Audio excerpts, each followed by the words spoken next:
Bonjour à toutes et à tous et bienvenue sur la chaîne YouTube Renaud au théâtre. Aujourd'hui, on retourne au théâtre. On va au théâtre 14 voir Elle pas princesse, lui pas héros. Mais avant de voir tout ça, avant de retourner au théâtre 14, avant de prendre le métro et traverser tout Paris, on va appeler Joanny Bert pour savoir ce qu'il pense de tout ça, de la réouverture des théâtres et d'être le premier metteur en scène à monter un spectacle en sortie de confinement au théâtre 14, premier théâtre à réouvrir. Bonjour Joanny, Bonjour. ça va? Ah oui, ça va très bien. Ouais, de bon matin. Aujourd'hui, j'ai rendez-vous au Théâtre 14 pour un spectacle à 7 spectateurs et spectatrices, dont des enfants, qui est ton spectacle qui s'appelle Elle pas princesse, lui pas héros, qui est une recréation, c'est ça? En fait, le Théâtre 14 m'a contacté. Ils avaient vu cette création, donc qui s'appelle Elle pas princesse, lui pas héros, qui est un texte que j'avais commandé à Magali Mougel, qui parle de l'identité garçon-fille. Et en fait, ils avaient envie au départ que je recrée le spectacle exactement dans la même mise en scène avec les acteurs associés du Théâtre 14. Et puis, normalement, c'est deux monologues qui se font dans deux espaces différents. Dans les médiathèques, c'est vraiment un spectacle itinérant.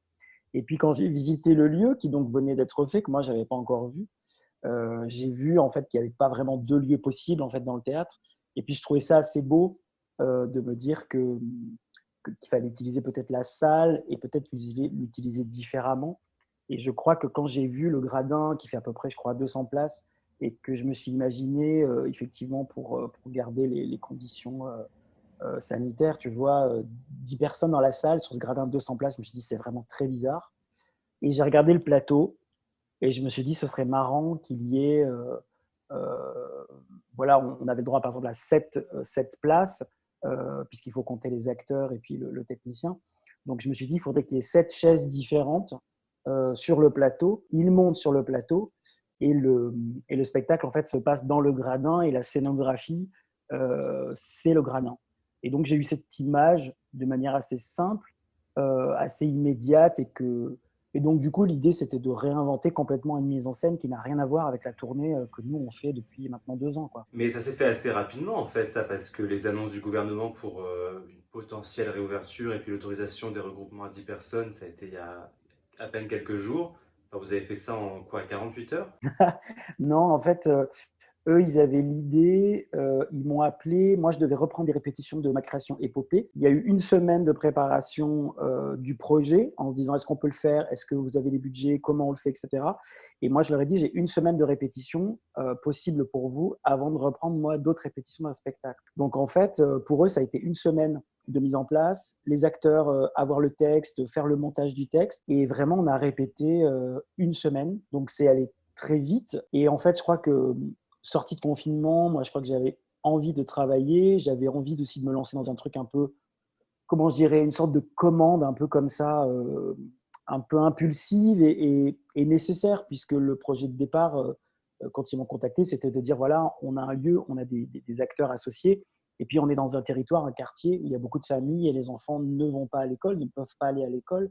Donc on a envie de leur offrir quelque chose, même s'ils sont très peu nombreux. Et finalement, cette idée de jouer devant peu de gens et de se dire que ces 7 personnes-là, enfants ou adultes, sont des privilégiés, euh, ça m'amusait beaucoup, en fait, ça m'excitait beaucoup. C'est un projet génial. Et donc un projet génial, et en plus il bénéficie d'une couverture médiatique absolument incroyable, qui est presque disproportionnée par rapport au nombre de personnes qu'il peut accueillir. Tout le monde s'en empare parce que c'est le premier spectacle à jouer depuis la fin du confinement, c'est la première pièce de théâtre qui existe, et ça te fait une forte actualité, disons, entre les Molières, et où tu es nommé avec Un pour le Molière du spectacle musical, et puis ça, c'est une sortie de confinement plutôt positive, hein. Ouais, en fait, moi, j'ai eu un confinement assez studieux parce que j'ai pas mal travaillé pendant le confinement sur le gros projet à venir.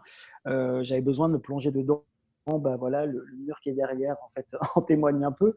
Moi, le projet du Z14, c'est pas ça qui m'intéressait. J'avais même pas conscience, en fait, que ça allait être le premier théâtre, etc. J'étais pas du tout là-dessus. Ça, c'est plutôt une démarche en tant que lieu, en fait, et je trouve ça super pour eux, effectivement, qu'il y ait une couverture médiatique et que ce projet-là, qui est vraiment une mission de théâtre public, en fait, dans laquelle je me reconnais, puisse exister. Mais moi, avant tout, c'était le projet avec les acteurs, le projet pour les familles du territoire de l'arrondissement. Moi, j'ai pas besoin, en fait, d'afficher ou d'affirmer que je veux absolument faire un spectacle, d'être le premier spectacle. Enfin, je veux dire, j'ai aucune prétention par rapport à ça.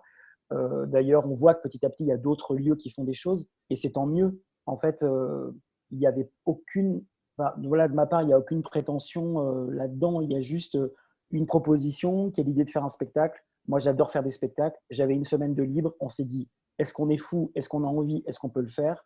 Et ben, on y va. On l'a fait, voilà, avec les fragilités que ça peut avoir, mais aussi avec tout le désir et toute l'humilité, voilà, de se dire, on va avoir quelques spectateurs et on va leur raconter une histoire qui parle d'identité garçon-fille. Bon, bah, en tout cas, j'ai hâte de découvrir ça tout à l'heure à 17h. Et puis, on te souhaite plein de bonnes choses pour ton nouveau projet aussi. Merci.